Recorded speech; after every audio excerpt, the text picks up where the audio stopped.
મોટા પોખળિયા મુકામે આવેલ સીએ પટેલ લર્નિંગ ઇન્સ્ટિટ્યૂટ ખાતે વિકાસ સપ્તાહ 2025 અંતર્ગત કૃષિ વિકાસ દિન અને રવિ કૃષિ મહોત્સવની ઉજવણી કરવામાં આવી। વિકાસ સપ્તાહ 2025ની ઉજવણીના ભાગરૂપે આજરોજ મોટા ફોફળિયા મુકામે આવેલ સીએ પટેલ નર્સિંગ ઇન્સ્ટિટ્યૂટ ખાતે શિનોર તાલુકા પંચાયત પ્રમુખ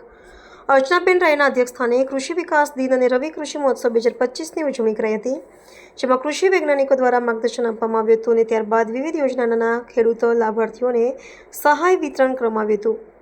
આ પ્રસંગે પ્રાંત અધિકારી સ્ટેમ્પ ડ્યુટી અને પ્રોગ્રામ નોડલ અધિકારી દક્ષેશભાઈ મકવાણા, નાયબ મદદનીશ બાગાયત નિયામક સહ નોડલ અધિકારી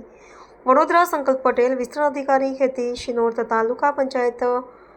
તાલુકા પ્રકાશભાઈ વસાવા તથા ખેતીવાડી તથા તમામ તાલુકા વહીવટીતંત્ર શિનોર તેમજ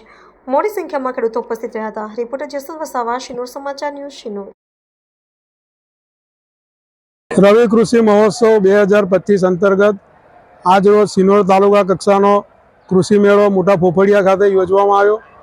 આ કૃષિ મેળામાં અધ્યક્ષસ્થાને તાલુકા પંચાયતના પ્રમુખ અર્ચનાબેન રાય, જિલ્લા પંચાયતના સદસ્યશ્રીઓ, એપીએમસીના મારા સાથી વાઇસ ચેરમેન ધર્મેશભાઈ, મારા એપીએમસીના સાથી ડિરેક્ટરશ્રીઓ,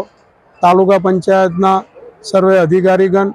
શિનોર તાલુકા વહીવટીતંત્રના સર્વે અધિકારીગણ અને ખાસ આનંદ કૃષિ યુનિવર્સિટીથી કૃષિના તજજ્ઞો આવ્યા અને અમને ખેડૂતોને આજે માર્ગદર્શન કર્યું।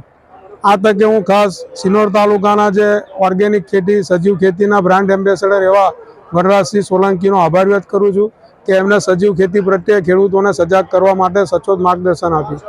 આ તકે નરેન્દ્રભાઈ મોદી સાહેબના મુખ્યમંત્રી અને વડાપ્રધાન તરીકેના 24 વર્ષના જે સુશાસન, એમાં જે પ્રજાની, ગુજરાતની પ્રજાની જે એમને ચિંતા કરી અને ગુજરાતનો આજે ખાસ ખેડૂતોની ચિંતા કરીને જે આ કૃષિ મેળાની શરૂઆત કરાયેલી, આજે જોઈએ તો ગુજરાતનો કૃષિ વિકાસ દર સિંગલ ડિજિટમાં, ડબલ ડિજિટમાં આવ્યો છે અને કિસાન સન્માન નિધિ અંતર્ગત સમગ્ર દેશના ખેડૂતોને વર્ષમાં 75,000 કરોડનું સીધા 75,000 કરોડની રકમ ખાતામાં જમા થાય છે। તો સમગ્ર શિનોર તાલુકાના ખેડૂતો વતી કેન્દ્રની અને રાજ્યની ભારતીય જનતા પાર્ટીની સરકાર,